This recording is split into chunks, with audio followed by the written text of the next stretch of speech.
எனக்கு மக்கள் செல்வாக்கு இருக்குது, எனக்கு பேரன்பு மக்கள் என் மேலே கொண்டிருக்காங்க.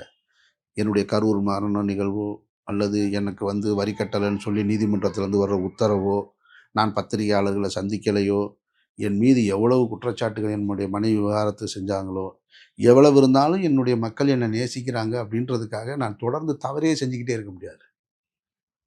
அப்படி இருக்க முடியாது இல்லையா? அப்படி இருக்கவும் கூடாது இல்லையா? சரியாவார்னு நான் நம்புறேன், நம்பிக்கை இருக்குன்னு இப்பவும் நம்புறேன். நான் நம்புறேன்.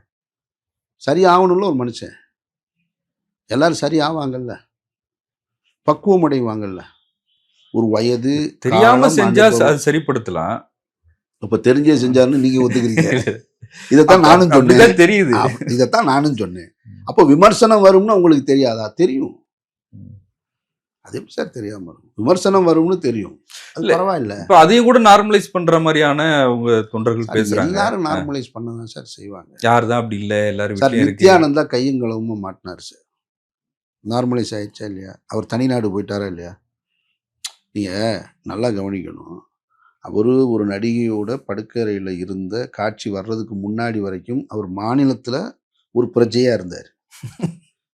இப்போ அந்த காட்சி வெளியானதுக்கு பின்னாடி அவர் ஒரு நாட்டுக்கு அதிபர் ஆகிட்டார். நீங்கள் அப்படித்தான் நீங்கள் விளங்கிக்கணும். ஆனால் தலைமறைவு வாழ்க்கை வர்றாரு. என்ன தலைமறைவு? சந்தோஷமாக இருக்காங்க. ஒரு நாடே அவர் கையில் இருக்குங்க. இந்தியானால கண்டுபிடிக்கவே முடியலைங்க அந்த நாட்டை. இந்தியா பெரும் வல்லரசு, உலகின் இரும்பு மனிதராக ஐயா மோடி இருக்காரு. ஆனால் அந்த நாட்டை கண்டுபிடிக்க முடியல. அது எங்கே இருக்குன்னு தெரியல. உக்ரைனுக்கு போர் நடந்தால் இங்கேருந்து விமானம்லாம் அனுப்புகிறாங்க. ஆனால் இந்த நாட்டை கண்டுபிடிக்க முடியாது. இந்த கைலாசா எங்கே இருக்குன்னு ரேடாரில் தெரியவே மாட்டேங்குது. பாகிஸ்தானில் போய் சர்ஜிக்கல் ஸ்ட்ரைக்லாம் நடத்துகிறாங்க. பாகிஸ்தானுடைய இராணுவ தளவாடங்களையும் தீவிரவாத குழுக்களையும் கண்டறிய நம்மளால் முடியுது. ஆனால் கைலாசா எங்கே இருக்குன்னு கண்டுபிடிக்க முடியலை. அப்போது ஒரு பலமான ஆளாயிட்டாரா இல்லையா? அப்படி தானே நீங்கள் பார்க்கணும். இல்லை, அதை பாசிட்டிவாக எடுத்துக்கிறீங்களா? எதை எப்படி எடுத்துக்க முடியும்? ஒரு நகைச்சுவையாக சொல்கிறீங்க. அப்புறம் அப்படின்னா தெரிஞ்சு விட்டுருக்காங்கன்னு தானே அர்த்தம். கண்டுபிடிக்க முடியாத கைலாசம் எங்கே இருக்குன்னு. இதெல்லாம் அவர்கள் பேச வேண்டிய விஷயம்.